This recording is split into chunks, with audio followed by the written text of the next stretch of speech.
Hi, and welcome back to Ask Pennsylvania Dutchman. My name is Chris LaRose. This here is Doug Maidenford, our resident PA Dutchman. How are you, Doug? Doing okay, buddy. Got anything you want to say before we get rolling? No, fire away. Alright, we're getting some doozy questions these days. Well, that's good. We appreciate all the questions that come in. I don't know if this fellow was projecting or anything, or is just naturally curious, but this comes from... Wunafitsy, we say in Pennsylvania. Maybe he's a little Wunafitsy. Anyway. So, this comes from Hunter Yoder of Boyertown, Pennsylvania. Oh, that's Pennsylvania Dutch country at its finest down there. And Herr Yoder wants to know, have you ever woken up in a cornfield without your pants on and had no idea how you got there? Must I answer this question honestly? Absolutely. Well, there was this one time. No, honestly, I never woke up in a cornfield without my pants on. Have I woken up in a cornfield already? Yeah, that I've done. But I had my pants on. Were you missing anything or had something extra? I don't. No, I think. No, I was the way I went into the cornfields, the way I came out that day. But you know, I had a friend that woke up in a cornfield one time without any pants on, and I don't think he knew where he was either. Oh well. Now people out there watching might think, "What the hell is wrong with these guys? And why would anybody be waking up in a cornfield, let alone without their pants on?" Well, I have to introduce you people to the idea of Elbedritsch hunting.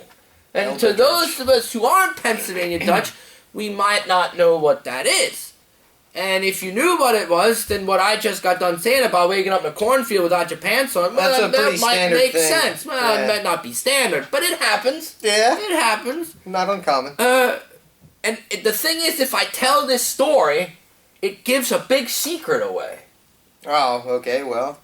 But I think for the... We gotta swear the audience in. Yeah, you have to promise me that if you watch this, you don't tell anybody about it. Absolutely not. Promise me that. Alright, here we go. And then you can send them this link after you do it. Afterward, yeah. There's no rite of passage or initiation to become a Pennsylvania Dutchman. You're either born into it or maybe you marry a Pennsylvania Dutch girl and then you're Pennsylvania Dutch. Or you live in Pennsylvania Dutch country for a while. But there is sort of a rite of passage for young Pennsylvania Dutch men and girls, and that's to go Elbedritsch hunting. But what we do a lot of times in our culture is if we have someone come to visit us that's not Pennsylvania Dutch, that's who you make go Elbedritsch hunting. Now, Elbedritsch is a Pennsylvania Dutch word for this. It's a little kind of bird. I can't even describe what they look like. Think of like a little finch. But it's got a colorful tail, and they kind of keep low to the ground. They don't fly a lot like a normal bird, and they like to hide in fence rows and in fields and sometimes in the woods too. And if you take someone Elbedritsch hunting, there's a couple things you gotta know. First off, whoever you're gonna take with you, they gotta have a sack, because the key is you gotta catch an Elbedritsch alive. There's no shooting, no killing, nothing like that. Because you gotta prove that you got it. Yeah. Mm-hmm. So you got a sack and a flashlight because you can only do it at night. You can't go in the middle of the day go Elbedritsch hunting because the Elbedritsch asleep during the day and they're only out at night. Mm-hmm. So you gotta take these people at night with a sack and a flashlight, and then you go Elbedritsch hunting. And you gotta tell the person, now look, they're really sneaky, they're hard to find, but you can find them if you know what you're looking for. And it's really important when you're Elbedritsch hunting that when you go, you don't just take a simple route. You gotta zigzag and backtrack and up over hills and down hills. You gotta do your homework. Remember, it's dark, and you don't want to keep the flashlight on the whole time because the Elbedritsch could see it. Yeah, and you want to cover as much ground as possible several times. Yeah, so, get them all disoriented. I think you might know now where we're going with this. And then you get them all worked up. Oh, I think I heard an Elbedritsch over there. What was that? Oh, did you hear that? Sell one Elbedritsch. Sell one Elbedritsch. They verdammt sei da, And you get them all worked up. And then you send them to go get it. And then you get the hell out of there as fast as you can. Because the key is, if you're doing it right, when that person finally... Well, they're not going to find it. Because here's the secret. They don't exist. There is no Elbedritsch. However, they don't know that. And then it's up to them to find their way home. Yeah. And that's why when the rest of you, when we ditch the guy, well then we go home and we celebrate a little bit. Because we know eventually, Eventually they find their way home. And then they're mad. Well, that's the trick. And sometimes they gotta sleep in a cornfield. Well, that's the sometimes they don't make their way home. It's a hard road to hoe. I had a friend one time, and we took him Elbedritsch hunting. He was a good guy, good sport. He might have had a little bit too much to drink before we went, but that was his problem, not mine, right?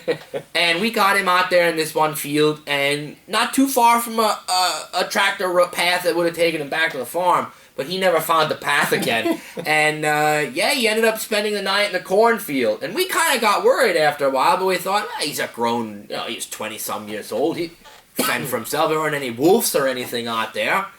So we waited. Well, we all fell asleep. And the son of a gun never came home. And the next morning, as we woke up, and we're like, well, where is he?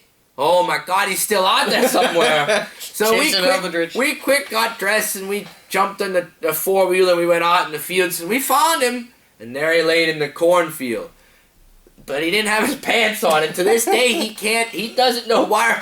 His pants were there, but he didn't have them on. And it's lucky this was before cell phones and Facebook and Twitter, because we'd have had a heyday with that.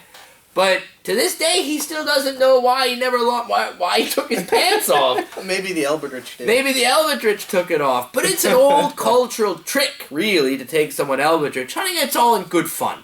I know some people that do it, and once they let the person get scared, and then they go and say, ha ha ha. Well, if you're gonna do it right, you gotta get out of there, and you gotta make them find their way home. It's like a rite of passage, so to speak. But you ought to make them buy an Elbedritsch license from you first.